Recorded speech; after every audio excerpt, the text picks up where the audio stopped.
you want a vision of the future, Winston, imagine a boot stamping on a human face forever. You want answers? I think I'm entitled. You want answers? I want the truth! You can't handle the truth. Someone is trying to teach me a lesson in futility. Why am I the only one who isn't killed? They will run you dizzy. They will pile falsehood on top of falsehood until you can't tell a lie from the truth, and you won't even want to. That's how the powerful keep their power. Don't you read the papers? I just want to say one word to you.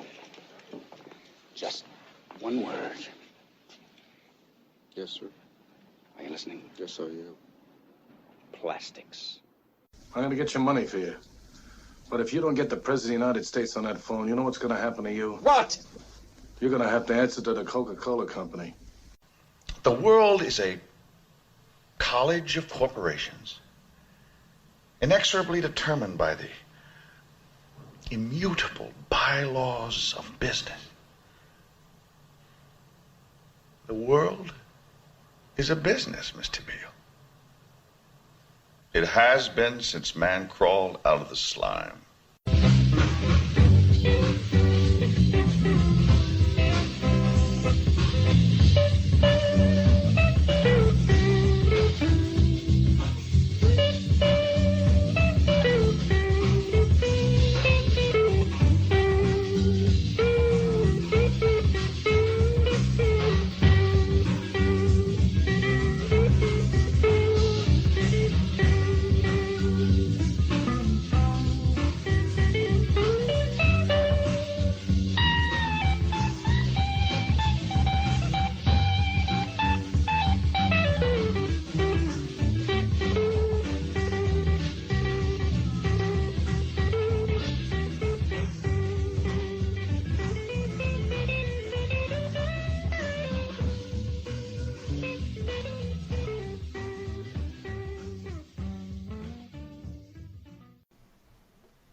Welcome to another episode of Our Interesting Times. It is my pleasure to have William Ramsey back on the show. William is an author, the author of Children of the Beast, Aleister Crowley's Shadow over Humanity, Prophet of Evil, Aleister Crowley, 9/11 and the New World Order, and Abomination, Devil Worship and Deception in the West Memphis 3 Murders. He's also the proprietor of Occult Investigations, a website dedicated to covering the role of the occult in the intrigues of the deep state, and he is the host of the weekly program William Ramsey Investigates. William, how are you doing this evening? Doing great. Thanks for having me back on your show, Tim. It's great to be here. Well, thank you for coming back. Tonight I invited you back on to talk about this documentary you produced recently, the Smiley Face Killers, who is abducting, torturing, and murdering young men in the U.S. and the U.K. So the Smiley Face murderers theory, I guess you could say, because you think it's multiple. But anyway, This has been going on for the better part of 20 years. So what is this case? Well, it goes back to, there were three kind of investigators. It was Gannon and Duarte, two now retired policemen from New York, and a professor by the name of Gilbertson, who noticed a pattern of young men disappearing, later to be found dead in water all over the United States. So they gave the title to this phenomenon, the Smiley Face Killers, because in some of the cases, they found a spray-painted smiley face near where they think the body went into the water, not exactly where the body was found. So they wrote a book called Case Studies in Drowning Forensics, which covered about 15 of these cases. And the kind of victim zero, or the first person, was a guy out of New York who was discovered in a waterworks facility. And that happened in probably 1997, and his name was Patrick McNeil. And that was really how they got started in noticing that some of these young men would be out at bars and disappear. Patrick McNeil was a student at Fordham University in New York and disappeared. And that was really it. So they noticed this pattern, and how I got interested in studying this is when I was researching my book, Children of the Beast. I kept seeing these people with the smiley face.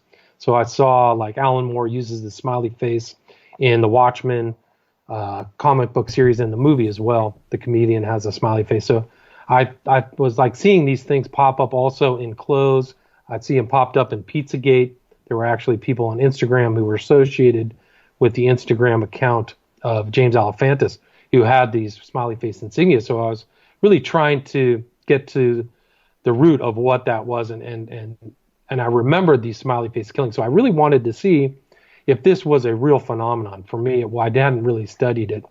And when I began studying it probably a couple of years ago, the first case that I came across was young man out of Columbus, Ohio. His name was Joey LaBute, and that was in early 2016. And, I followed he disappeared. I'd been researching. My chief researcher in my film was another researcher by the name of Jim Smith. And he and I were like, well, he appeared if he gets found in water. And sure enough, in 18 days, he was found in the Scioto River outside of Columbus. And that was really where I was in shock, because I watched the disappearance and then the finding of the body in a very shallow kind of off part of the river. So that was really where I dug my heels in and really started researching. I got case studies in drowning forensics, read that, and followed some of these other cases. There was Footprints by the River's Edge, which was another website with a lot of the cases. So there are other people definitely studying this. Christy Peel was one of the first researchers. She was on Coast to Coast in 2010 talking about the cases. She's kind of moved on. But, I came across Jim Smith. But I also started interviewing people who had followed these cases worldwide in different parts of the country. There was one woman, her name was Elise Soper.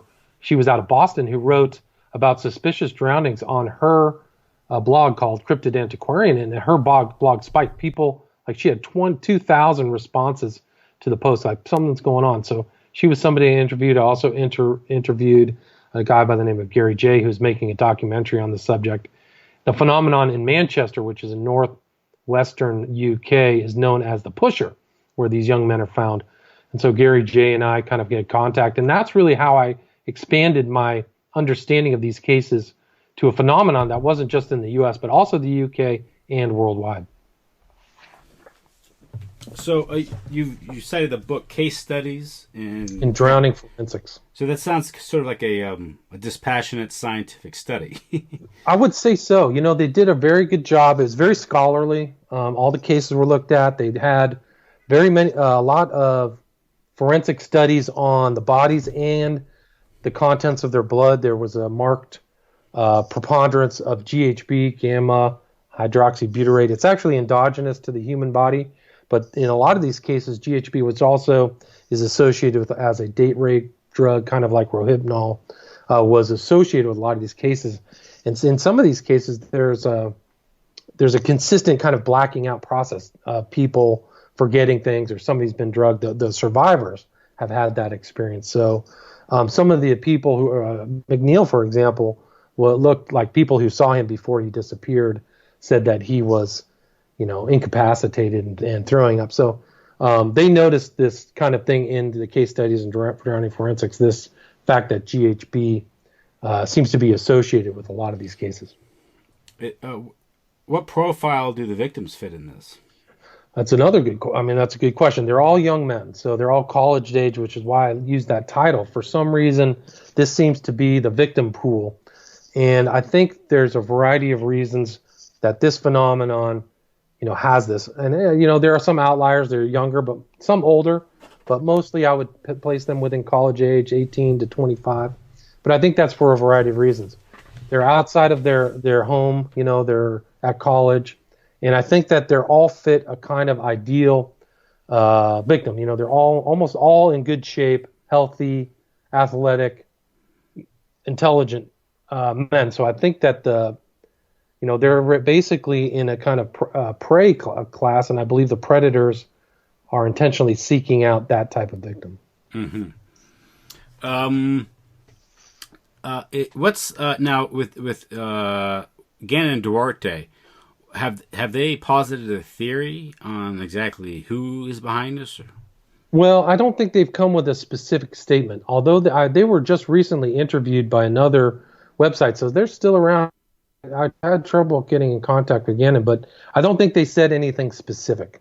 They never found a perpetrator.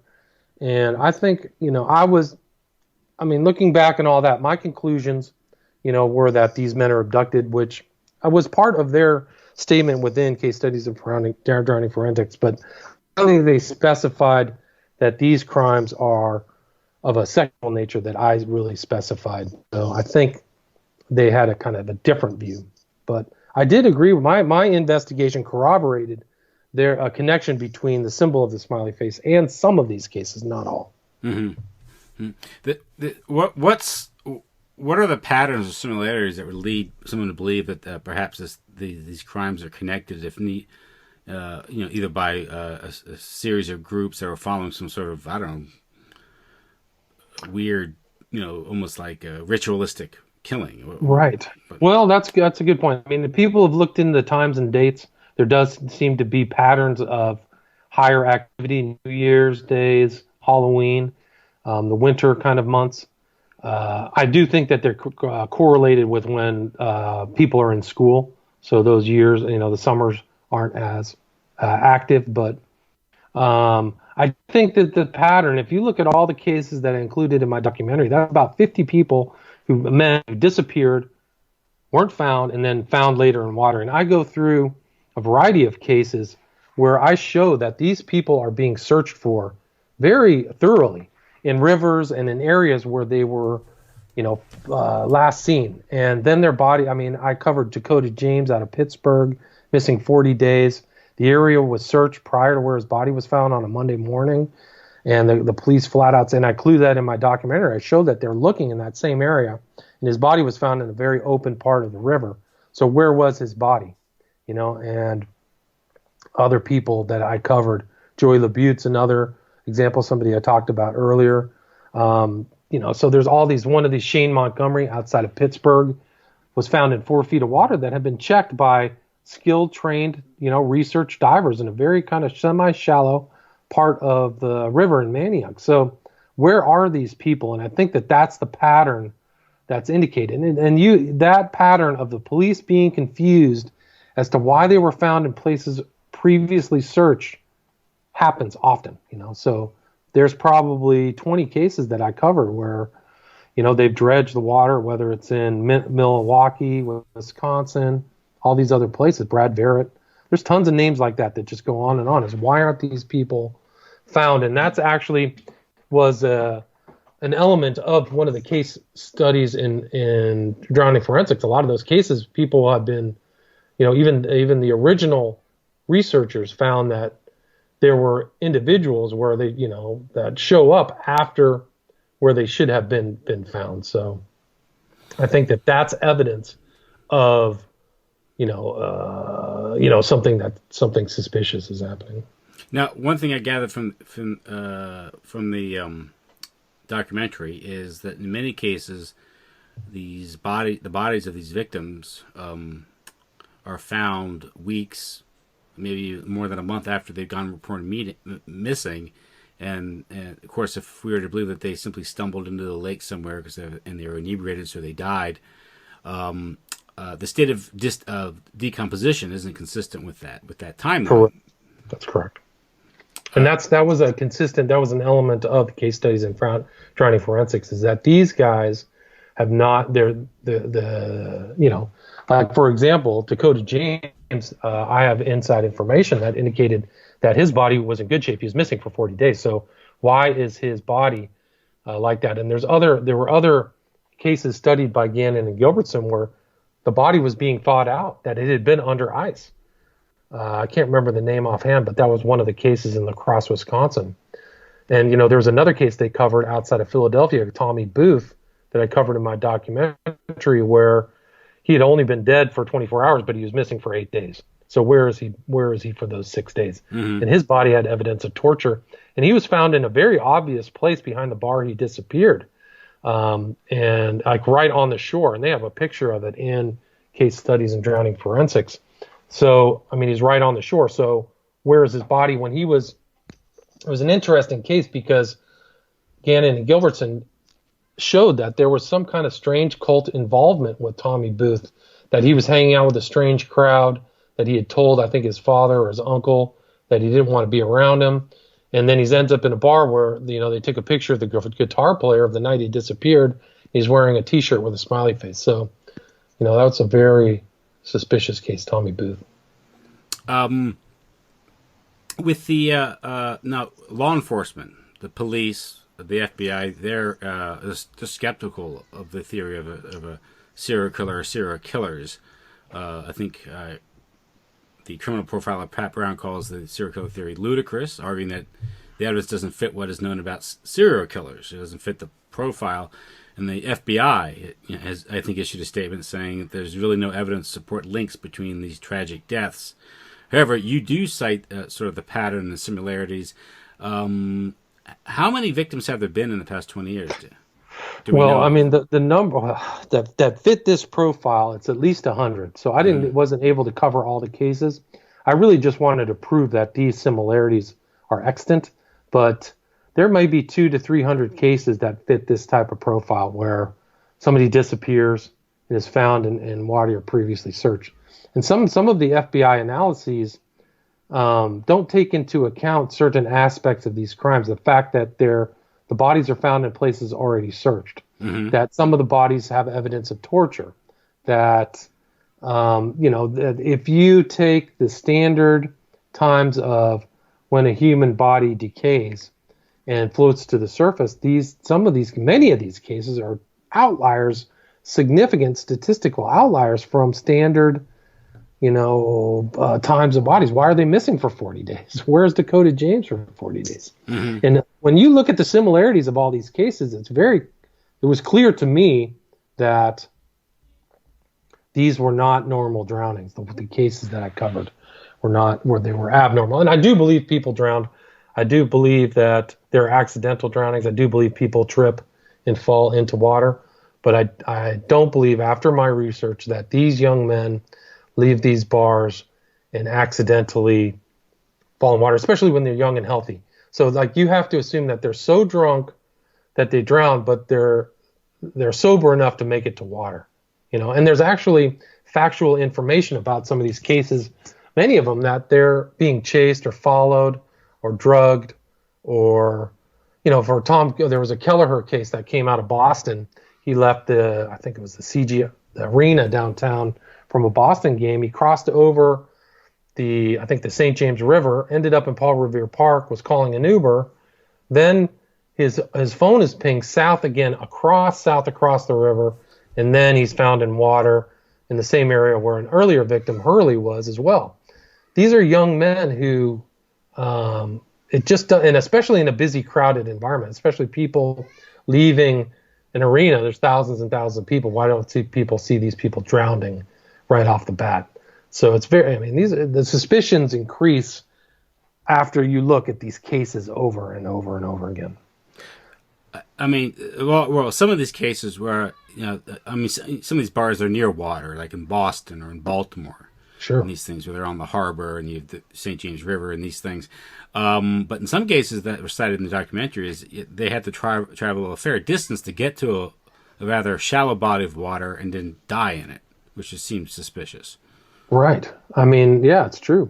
There are a number of cases of 3 feet of water. There was one, Anthony Urena, where I show him in the documentary. He's clearly stumbling around, and he's on the upper part of the Manhattan Island, somewhere at some bar, and his body is found across the river, across the Hudson, in Hoboken, New Jersey, in 3 feet of water, and nobody knows how he got all the way over there. Mm-hmm. So that's another suspicious case. A drunk guy, and I actually show in the documentary a car is traveling up a one-way street, trying to, it looks like they're tailing him or chasing him, and that's in in these files of researching the case. And no, I don't believe any police followed that up. So if police believe that these are accidental drownings, the investigation stops right there. So, and I don't think these drownings are accidental. Have they offered any explanation for the high levels of GHB? No, they haven't accounted for it. They deny that it's a evidentiary element of these cases. So some of these, the GHB actually, it's hard to trace in the body, mm-hmm. and it gets absorbed. So you have to take these blood tests right away. And so I don't believe that all the evidence. It is interesting. If you go back to Patrick McNeil, kind of victim zero, there was an autopsy taken, but the autopsy information was not made public to the family for 10 years. And once the autopsy information was made public, they got a whole different take on the case because they found out that their son had been blowtorched on the upper part of his body as if he had been restrained in a chair. Now, and is that case officially accidental death? I think they might have changed it. I don't Okay. really know. Like, I mean, you can't say it's accidental death. Like, he would have had to have blowtorched himself. And But they would have known this 10 years ago. Correct. But the interesting thing is that involved Cyril Wecht. Cyril Wecht, the famous pathologist, who was the one who read the autopsy report and said, hey, this is murder, at least in that one case. So that kind of authoritative figure verified that something else was going on than simple drowning with Patrick McNeil. And there was the one case where the young man had signs of, I guess, restraints on his legs, on his knees. Right, that was Hart out of Rhode Island, yes. And there's his uncle is in the film, like, what's going on? And then somebody found a smiley face up above where he was found. So a lot of suspicious stuff. Now, the smiley face may just be people, using it as camouflage or a distraction. But, my general consensus was that, my conclusion is that these types of crimes, somebody has shared them through different underground or internet sites. And that's why there's a correlation of these cases happening with the advent of the internet.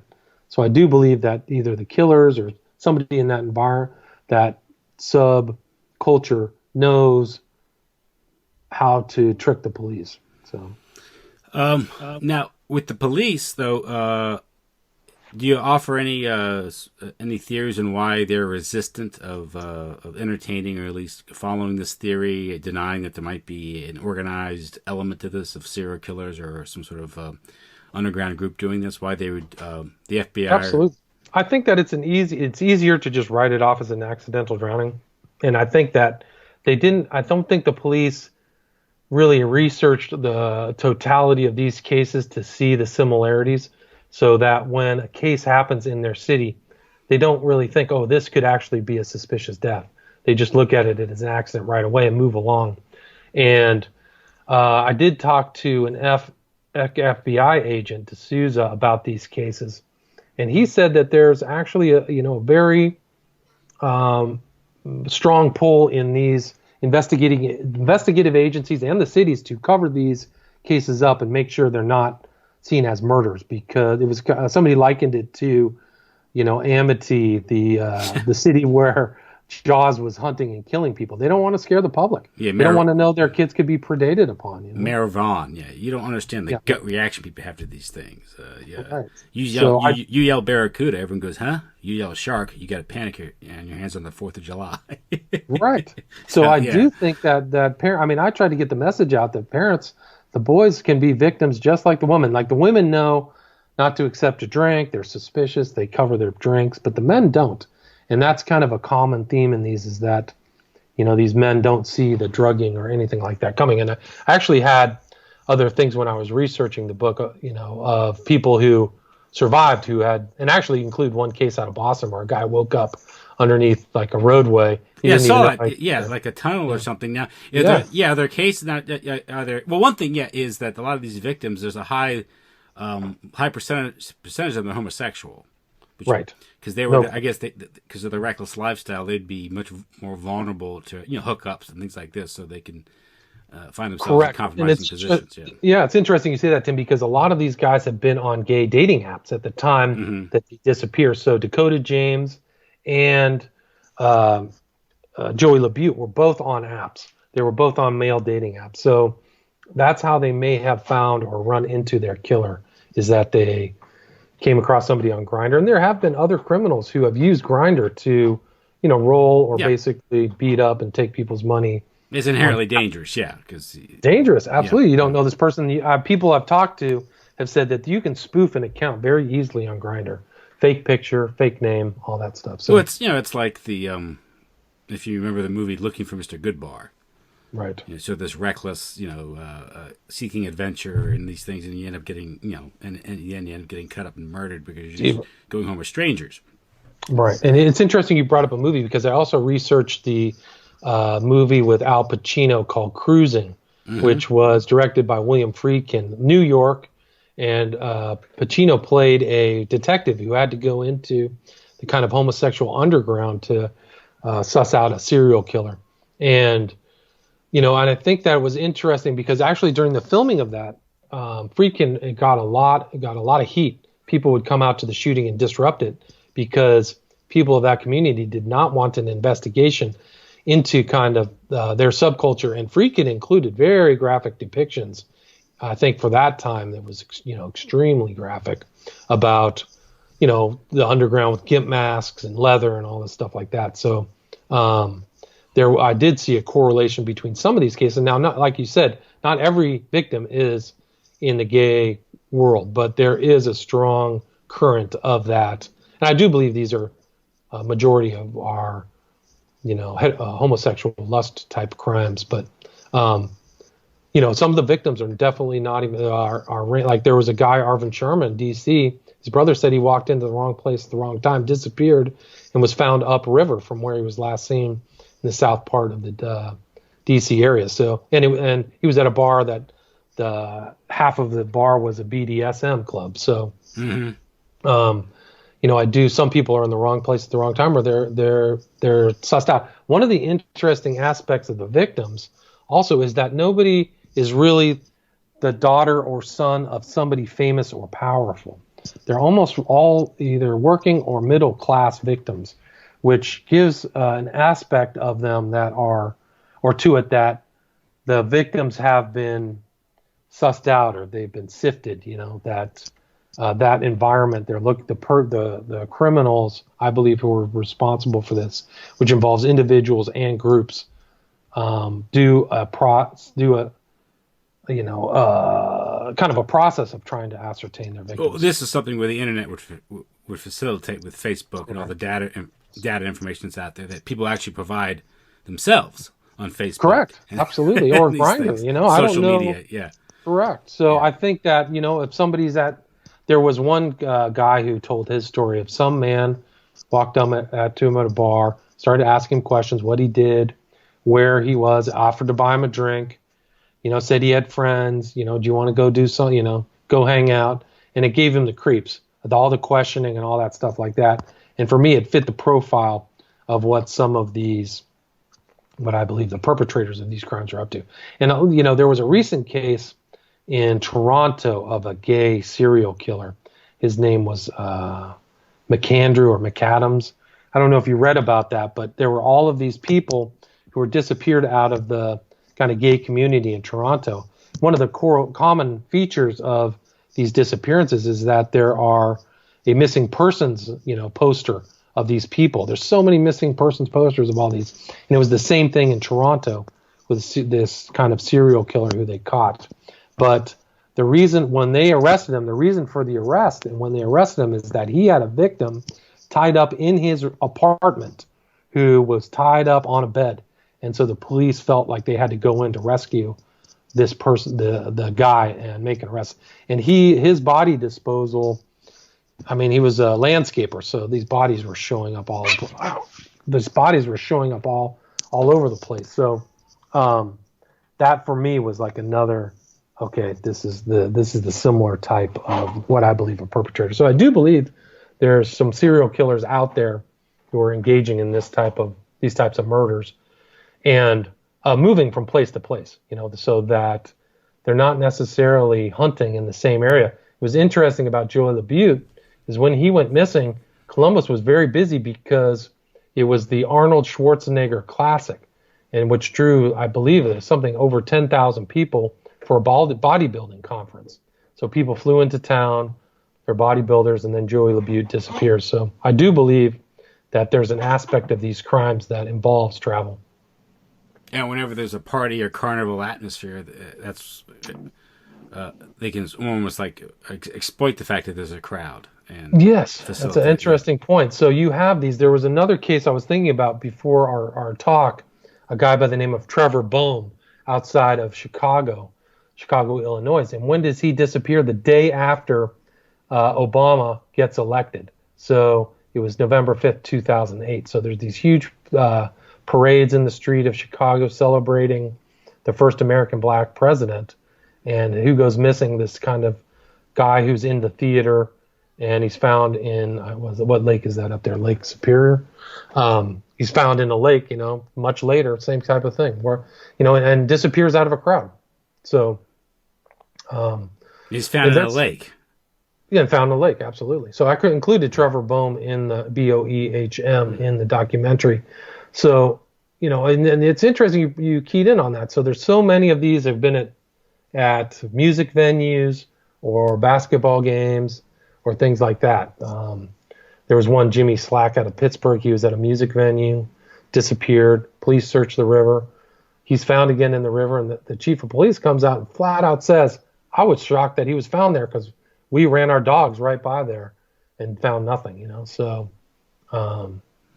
there's a similar, I guess, obviously in your title, you followed over, across the ponds, so to speak, to the UK, right, where some... There's a lot of cases. Yeah, there's a lot of cases, similar phenomenon in Manchester and Bristol, some in London. I include a possible perpetrator or somebody who fits the profile of a GHB drugger and murderer in a guy who lived outside of London, kind of East London. And, I know his details and all the things that he was doing everything I think fits the profile of these cases. He was on 3 different mail pickup websites, including Grindr and some other ones I didn't know about, under different names. He wore a wig, and he had tons of GHB in his house. He was constantly GHBing, and when he would kill his victims, he would try to figure out how to make it look like it wasn't a murder. So he had a fake suicide note. He went through these ornate kind of things. He came to the police attention, and it was interesting. I think the inquest just finished this year. I need to go back and look at it. But a lot of police officers got in trouble for not investigating the case. So it goes back to that theme of police kind of cluelessness, not really looking into these cases. So I think a lot of people got censured in London for kind of bungling the case of this guy who I brought up. But it was interesting about his case because the people who cracked the case weren't actually the police. It was the family members of one of the victims who wanted the CCTV footage, which the UK is supposedly famous for, right? Yes, yeah. So they went back and looked through the CCTV footage and said, who is this guy with my brother? And the police went, I don't know. And it turns out that guy with their brother, who ended up dead the next day, was the serial killer. You would think that'd be the first avenue they'd go down. You would think. So some of these murders and the police not looking into it can be assigned to police inactivity and kind of bungling, not really knowing, and I think it goes back to not the initial view of these deaths is looking at them as accidental instead of intentional. Mm-hmm. I think that these deaths, I think it's a shame too, because these men who've already died, this pattern wasn't recognized by the FBI or other people. And I'll debate anybody at the FBI or Brown or anybody at any time on these cases, because if you look at the facts, there's no way that they can walk away. The problem with a lot of these people investigating them is that they're not looking at the overarching phenomenon of different jurisdictions and different nations, Yeah, in any given time. It's a jurisdictional thing, Tim. There's definitely, it's kind of like what was the Night Stalker Richard Ramirez. The reason they didn't catch him is that he would go from jurisdiction to jurisdiction knowingly, so they didn't see the pattern. He was going from Northern California, Southern California, moving around East Bay and doing all kinds of crazy stuff. And it took him a while to key in on that there was a serial killer. Mm-hmm. And like I said, at any given time, I guess someone could stumble out of a bar and fall in the water and drown. But if you have, this pattern being repeated over and over again, and do you see it like in a region? There's it occurs frequently in one region, and moves on, and it becomes frequent in another region or area. It seems like it. There was a case. His name was Radel, outside of. He was a college kid. He was a wrestler, very, very strong. He was a wrestler outside of Wisconsin, and when he disappeared and died, his dad came out and said, there are kill teams moving from city to city, and my son was one of the victims. So his dad kind of keyed into the fact that people were moving from city to city in that area. There was groups trying to track down these victims. And I'm glad that you brought out the fact that people are stumbling out of bars, because that's actually a common misconception. And I dissipate that misconception in my documentary by showing so many of these guys are walking upright, they're texting. Kelleher's walking upright. Dakota James, there's a picture of him walking and texting. So he can't be too drunk. And his mom flat out said her son was not a drinker. He was not a drunk. He would never drink himself to inebriation. There was another guy out of Boston, Garcia. This was another case that fit the profile of these types of what I believe to be murders. They have a picture of him. I mean, this is what's public. I don't even know what the police have. But Garcia's walking upright by himself. He's not stumbling. He just looks like a normal guy walking home at 2 a.m. He disappears. They check the reservoir. They talk to his parents. The mom says, I feel in my heart my son is still alive. Well, she was probably right. I include that twice in my documentary. So, and then the body's found in an obvious place in the previously checked reservoir. And it's the same thing, Wilkins and all these guys. Wilkins out of Bristol, walking upright, walking at a steady, solid pace. They have him on the camera. They're checking the river right where he was. And where does he show up later? The same checked river. I mean, when you look at all these cases over and over where it's the same MO, there's a pattern.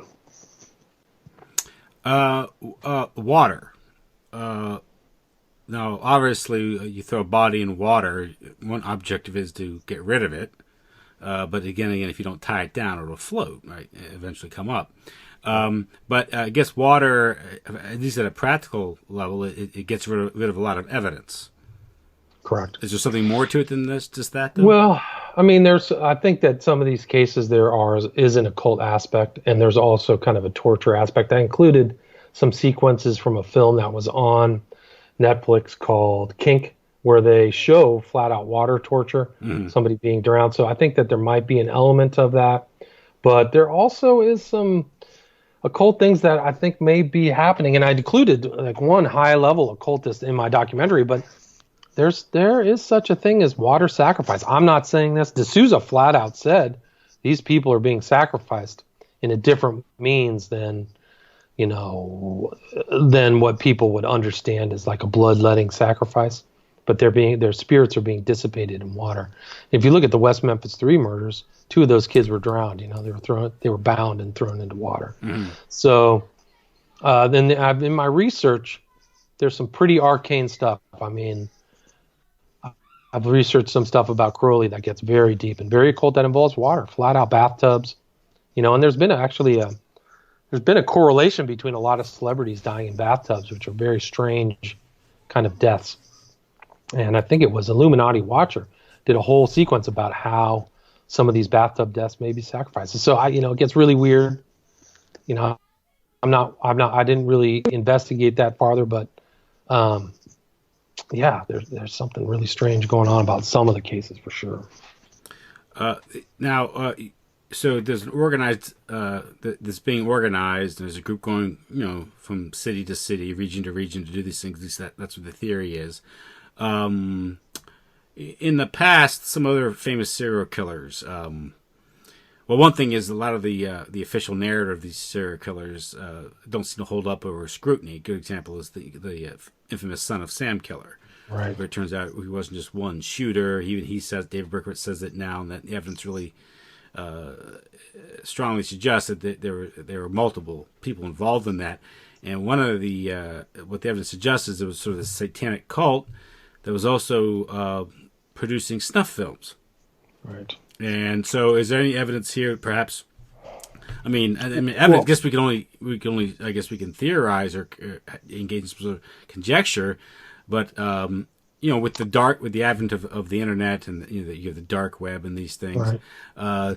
It's a possibility that some of these things are providing material for like these so-called snuff films. Right. Well, snuff films do exist. I mean, the Mignata out of Canada, that case, he made a snuff film.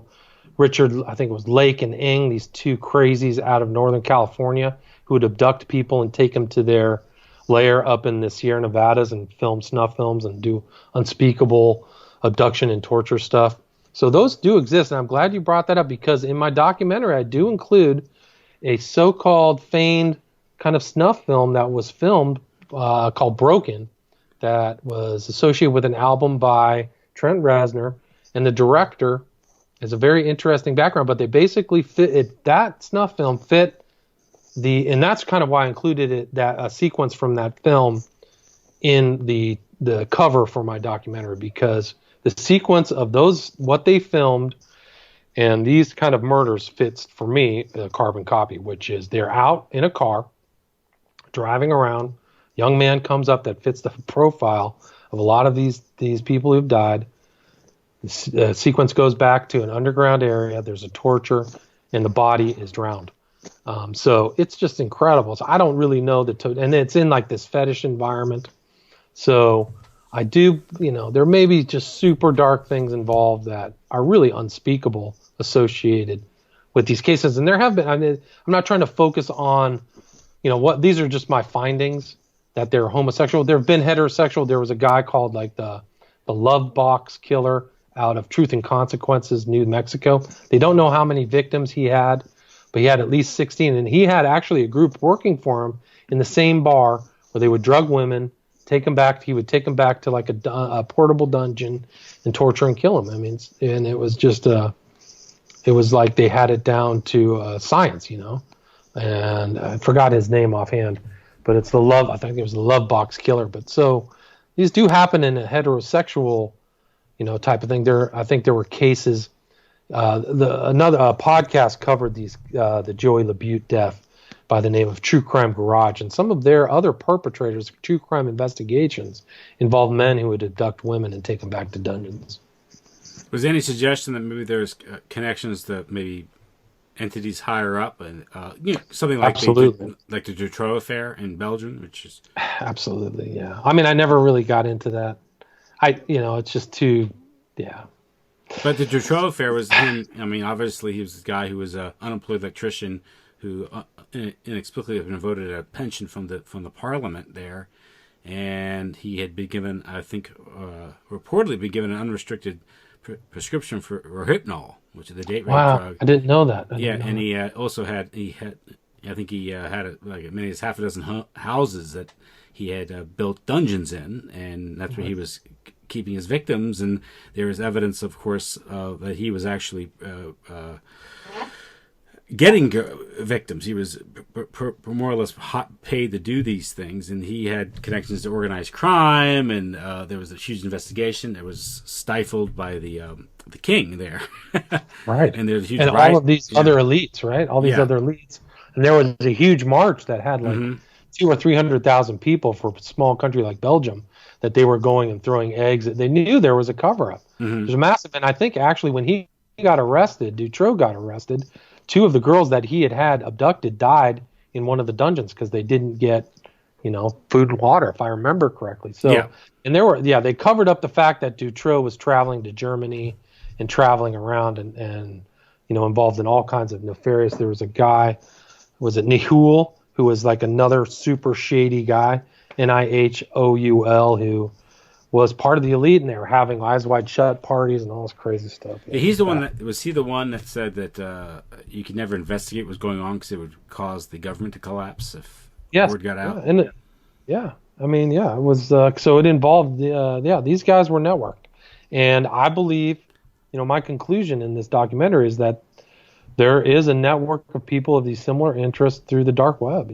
That's somebody's communicating these things. Well, what that case suggests that these networks have existed, and therefore, if they have existed, they didn't have reason to believe, given that there never wasn't a full investigation of Marc Dutroux's crimes and who he was connected to, that network does still exist, and many other networks may still exist. If they have the benefit of police protection and political power, they can stifle any investigation. They can get judges removed, which happened to the Dutroux affair, one judge was actually apparently faithfully investigating it. And so there's no reason to believe that other networks do not exist. Obviously, we have other cases here in the United States. The Franklin scandal was another investigation that was sort of, it was quashed because the child trafficking or human trafficking aspect of it wasn't really investigated. It was more the financial with the Franklin savings and loan or credit union, which was shut down, and $40 million went missing or something. And there's evidence, of course, he had, the Larry King, the one who ran that operation, had connections to high up into the GOP, and Right. he was. He sang it. Yeah. I think he sang at the George Bush's inauguration, right? He sang the either that or the RNC convention, Star Spangled Banner, or something. Yeah, sorry. But it was interesting. When I lived in Northern Virginia, Larry King ended up in Northern Virginia selling cars, and people knew he was around there. Mm-hmm. And so, why did he go from to Nebraska in the Midwest to D.C.? Yes, that's a question you have to ask. Here after being released after a few years. Right, and Jerry Spence and all these other guys filming, trafficking. Oh, Craig Spence, not Jerry Spence. Craig Spence, sorry. Thank you. I apologize. Yeah. I hope I don't get a call from him. Yeah. But anyway, that was a misstatement. But yeah, so Craig Spence is another person who died in a hotel room. Yeah. Right, hotel. So we can talk about hotel deaths too, like questionable. We can get to that, but yeah. So But what's interesting about the Franklin case is that there is evidence of why it wasn't investigated. Well, because one person who was implemented was the Omaha police chief, who apparently impregnated Alicia Owens, and wasn't it Wagner or something? I forgot his name. Wadman, I think.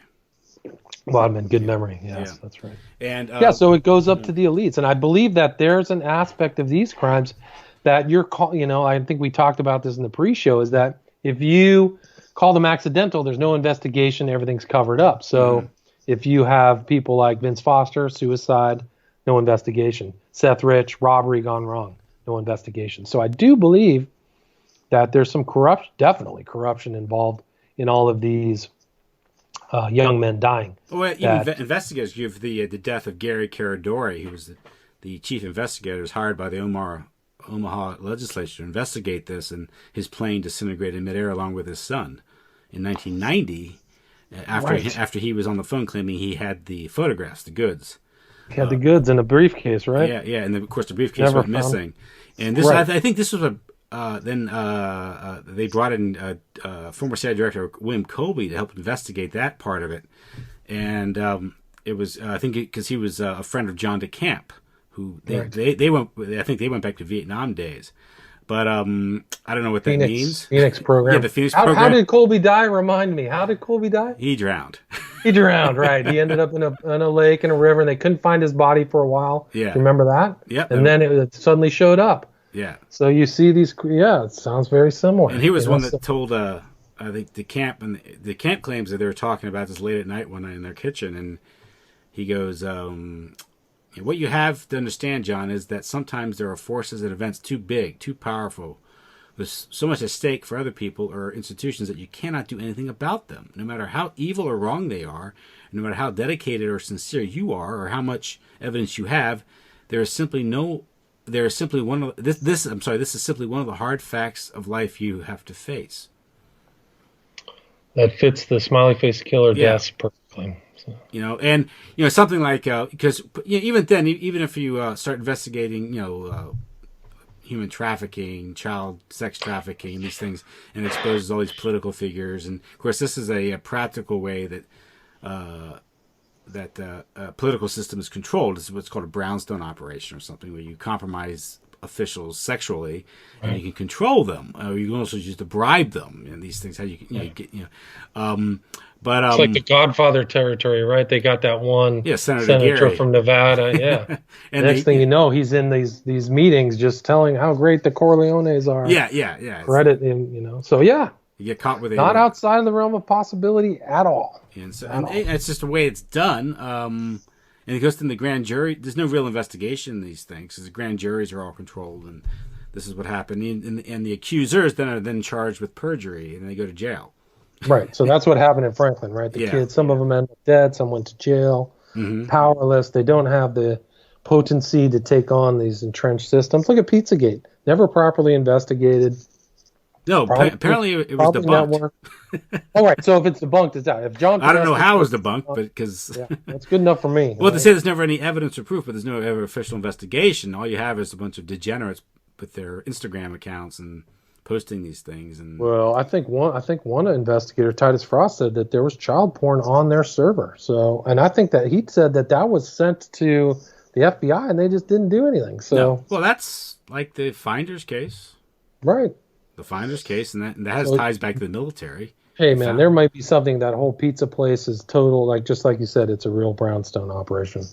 There were supposedly like back rooms. Well, that's the problem. People don't understand. They're not any all familiar with this. How these things operate is that this is how it's done. You have these front businesses, and this guy James Alefantis owns a few restaurants and properties. He's among the 50 most influential people. Right, but he owned property in Germany as well, so he had something going on globally. Yeah, they never keyed into that. And he's also presenting himself. He's a restaurant owner who I would think would have some concern about his public, how he's perceived in the public, and he's posting himself as a clear degenerate on these things, right? I mean, off the charts, right? And he had what was it? And what was the guy's name of his Antonius or something? Yeah, Antinous or Antinous. Yeah. So I mean, real deep, heavy duty pedophilia. The boy lover of a Roman emperor. The ideal boy love, right? Who was drowned, right? Drowned in the Nile, correct. Yeah. So there's this theme of this drowning. Hadrian was the emperor, I think Hadrian, right? Yeah. But then you have this. Then everyone counts. Well, this isn't proof. No, it isn't proof, but it's certainly strange. And certainly strange. Yeah. Then you have it's all homoerotic stuff, and they call it like all age friendly and right. Oh, super. Creepy. Maybe in postmodern America, just adults aren't as moral discerning as they used to be. But maybe. But the comet is a relationship that burns bright, and then ping pong is a common theme in all these pedophilia. If you ever watch. Yeah. If you ever watch Lolita by Kubrick, there's a ping pong sequence. Humbert, and somebody else are playing ping pong. And then his buddy, Arthur C. Clarke, what does he do when he moves to Ceylon, now Sri Lanka? He opens up a ping pong parlor where the kids are there, and that's where you get... And that whole sequence was covered up of Clarke. And there's actually elements of Crazy Days and Nights wrote something about Kubrick that'll peel the skin off your face about how deviant he was. Yeah. So these two guys together, and then you can get into Kubrick and who was the other guy? Hunter Thompson was another one who. Oh yeah. So yeah, these. It's beyond degeneracy. It's something. Well, I mean, I don't know if it's kind of like I wonder. It's the sort of this pedophilia or pederasty, these scandals. I mean, we had Denny Hastert who wasn't convicted for it, but he's been exposed, as a pederast. He got in trouble. The reason he got in trouble was not for the crime of pederasty; it was that the payoff, right? He was structuring payments, which triggered the investigation, and something happened where he apparently was no longer useful or something. You had Speaker of the House, and it wasn't. And there were emails between Podesta and him after his conviction, right? Yeah. So they're still sending emails to each other, chummy, buddy. Speaker of the House, and I, like I said, I've said this before, and I'll say it again. He became Speaker of the House not despite of these things, but because of these things. That's how the system works. You had Edward Heath in Great Britain who's been exposed, and he was the Prime Minister, right. And he was preying on people for the better part of 30 years. You have investigation and stories and accusations that date as early as 1961 all the way into the early 90s. Look at Savile; he operated for decades. And he was good friends with Jimmy Savile, yeah.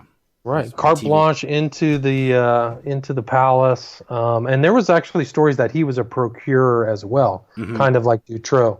Do you ever hear the story about the kid who ran away from home?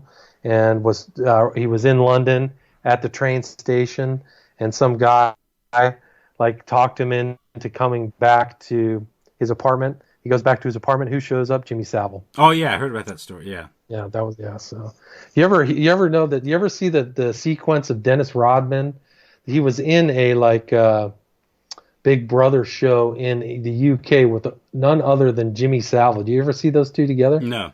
If you get a chance, look that up on YouTube. It's incredible because Savile starts saying to Dennis Rodman, "I'm a totally free person." He starts reciting Crowley dictums, after all scribed, I'm above these things. I'm totally free. It's incredible.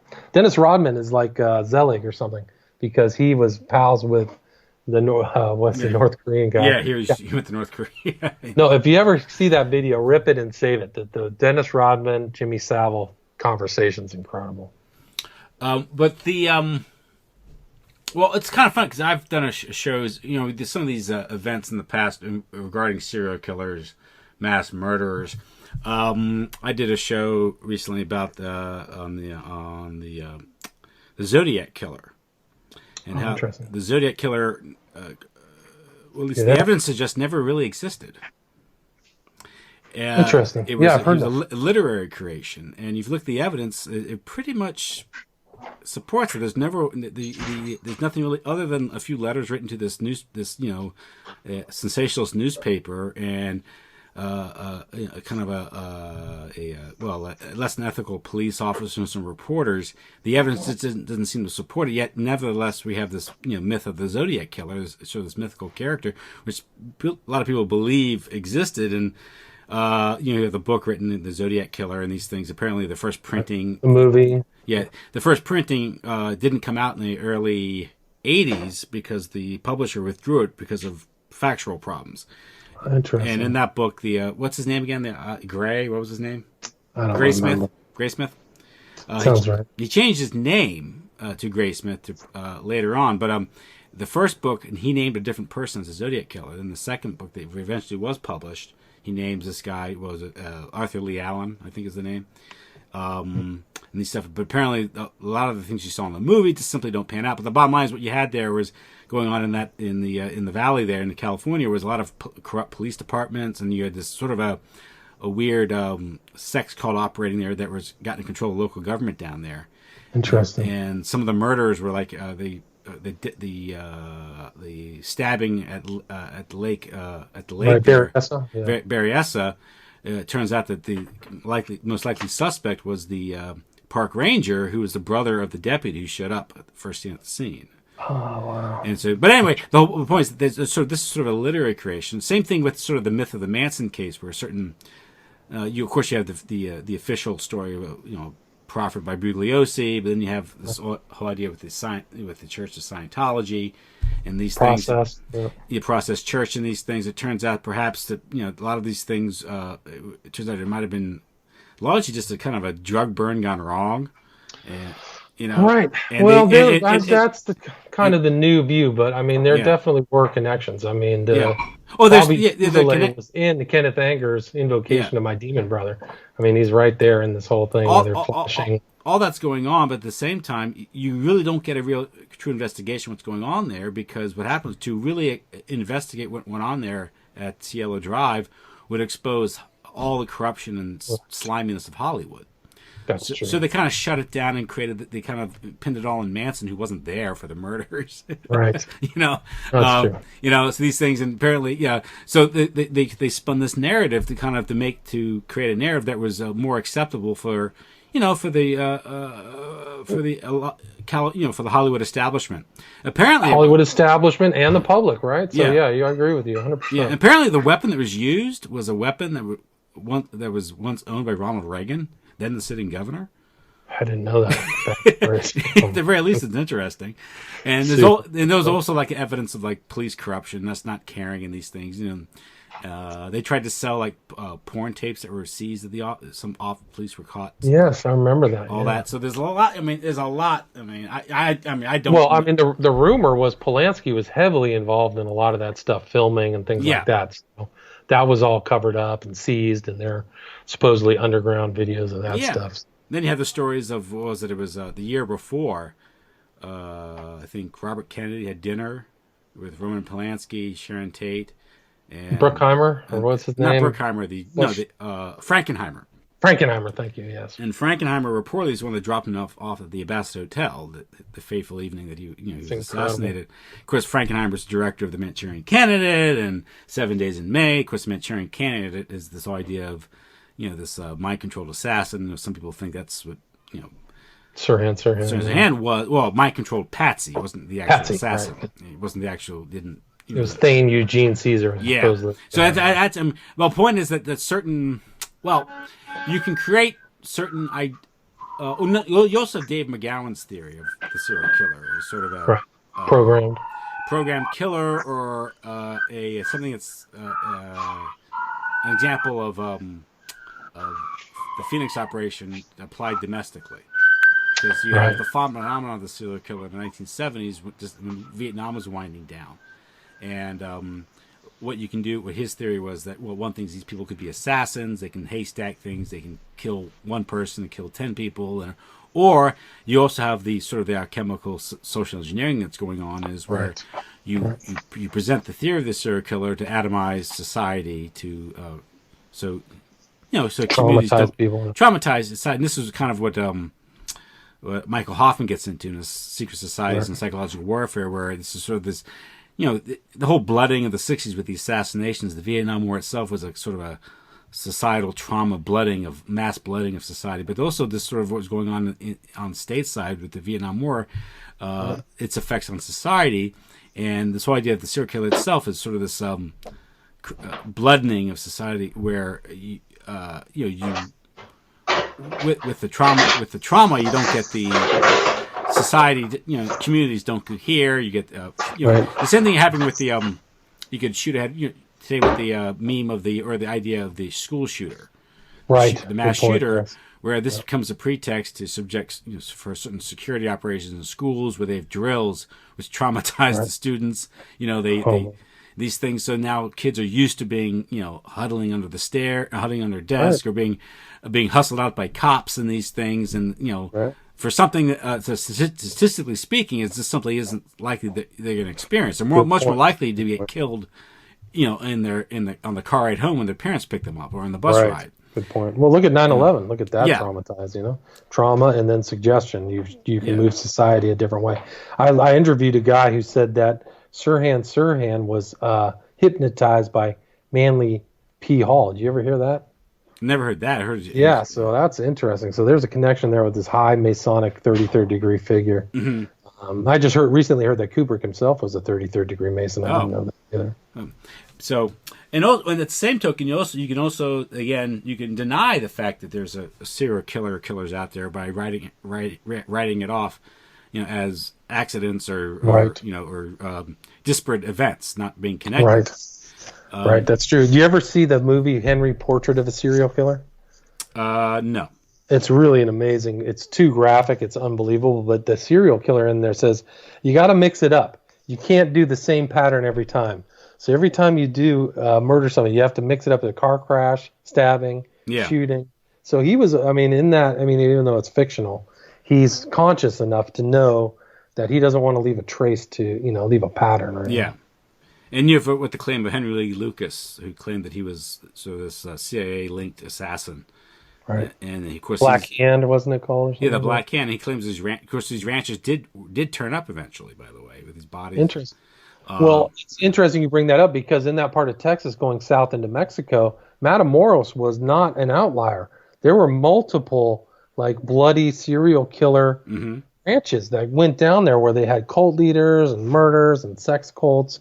That goes back to that area, and that's probably why Jesus Adolfo Constanza chose that area, because he was actually a Cuban who lived in Miami, who moved to Mexico City and brought his tarot cards and all his black magic, Palo Mayombe, and said, "Oh, we got to go up here. This is where we should be next." Yeah, because that's where all that crazy stuff was happening. Yeah, and at least from a standpoint of geopolitical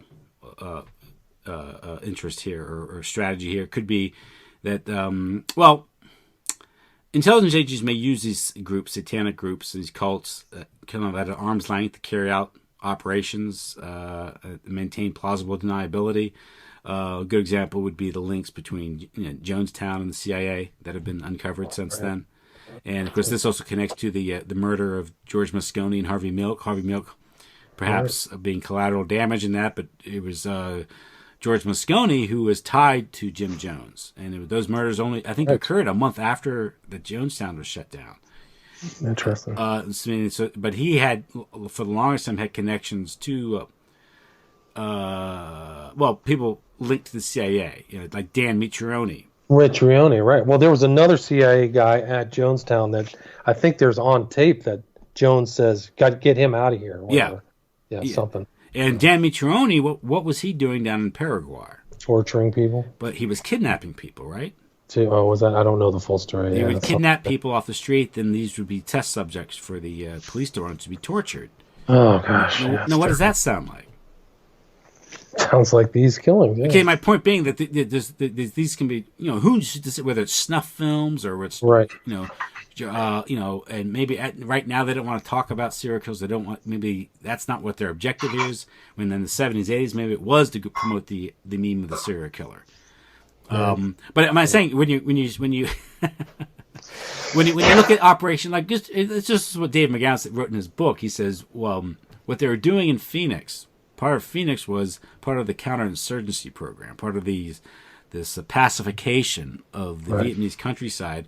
What it really meant was going into these villages, because in that environment you didn't know who was the enemy. Right. You know, so you'd go in, and of course, when they talked about destroying what they called the civilian infrastructure, the Viet Cong, that meant going after the Vietnamese peasants who lived there. Peasants, right? Who were supplying them with food, right? Yeah, and so they'd go in a village, and they would massacre, you know, the women and children that were there.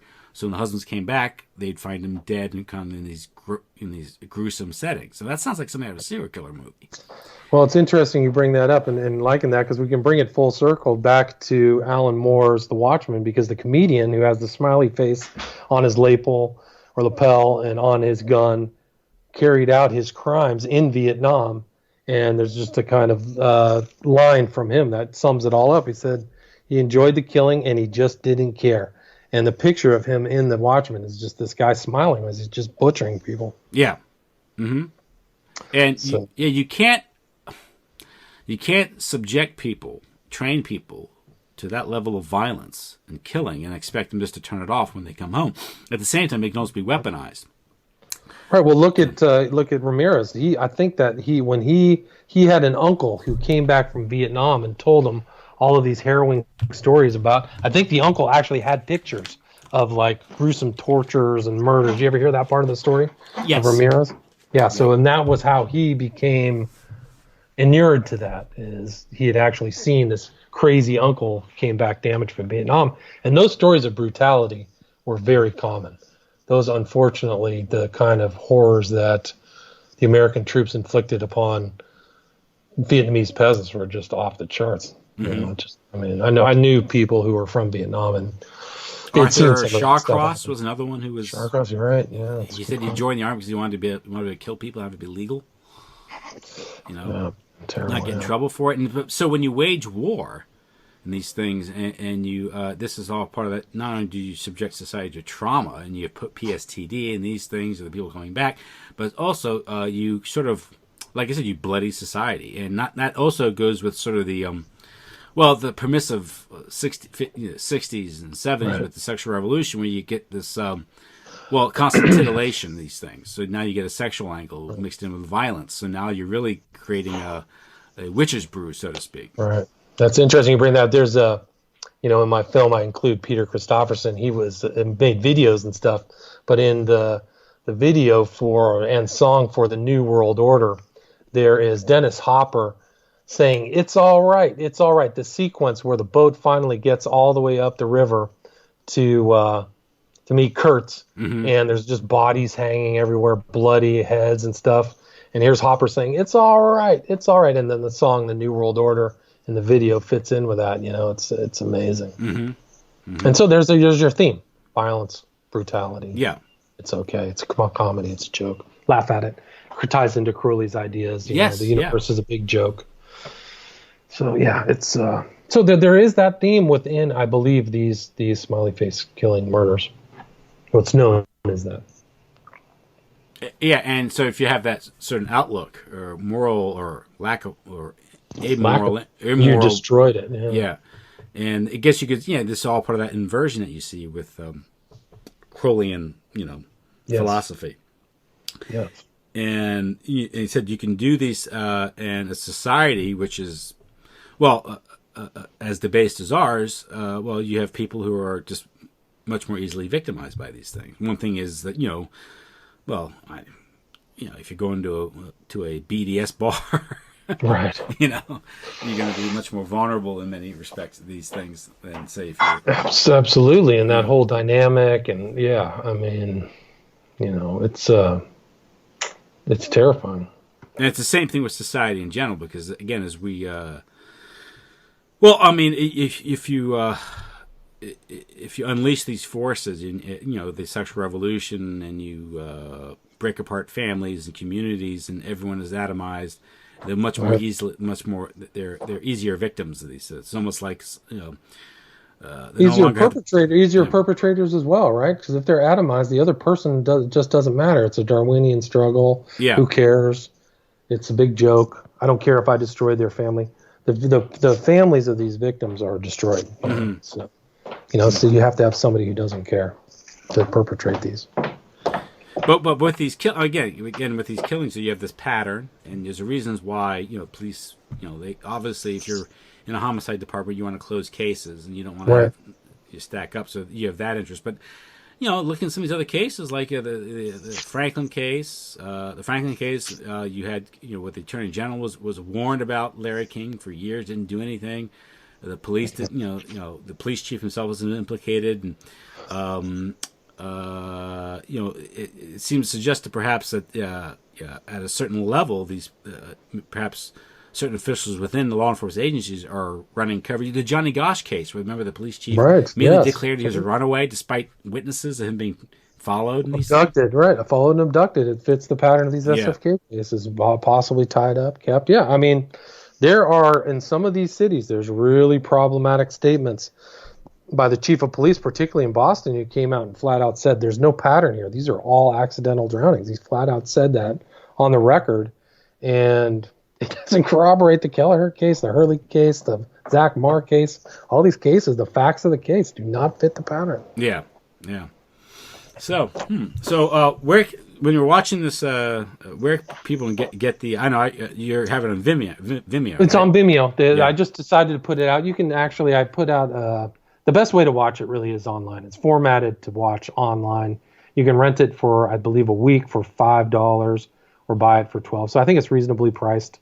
It's very long. It's probably overly long, but I really wanted to get in and prove my point. I only really had one person who came back and said, I don't get it, but I think he was just trying to antagonize me. But I think that I lay out the case after case after case after case to show that there's a pattern of men lay out late at night, disappeared, searched for, in places that they're later found in water dead. So I do believe that it is a current danger. I do believe that there's an underground of individuals and groups perpetrating these crimes, and I do believe that the authorities have failed and will continue to ignore this problem. So I would warn your family, friends. It can actually happen to people who aren't college age. It's just really, that's where the mean was, and the general victims. It can happen to you if you're 30. There is a pattern of people, men and women, being drugged, and you have to really be careful. And again, cite previous cases, documented cases like the Mark Dutroux affair. If you're not familiar with that, read about it.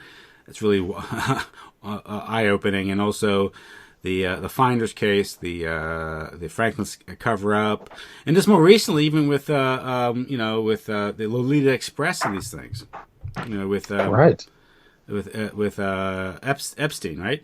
Traveling, going to a different country, people are coming in by boat, flights, and then the victims are trafficked in. Mm-hmm. So you don't really, people didn't see anything. It's kind of like yachting. There's all kinds of crimes that go out on boats too, but nobody ever sees that as well. Well, like airplanes, or if you have a private jet or a yacht and these things, and that's apparently that's where, what was it? I heard that where Lord Mountbatten used to. No, what was that? Well, he was apparently a pederast, and so he did on the boats. I think Heath was too as well. That was his thing. Yeah, to go out on a boat, right? Mm-hmm. Yeah, so it's just something to be aware of. So now you wanted this recent case with Khashoggi. You had an interesting take on this.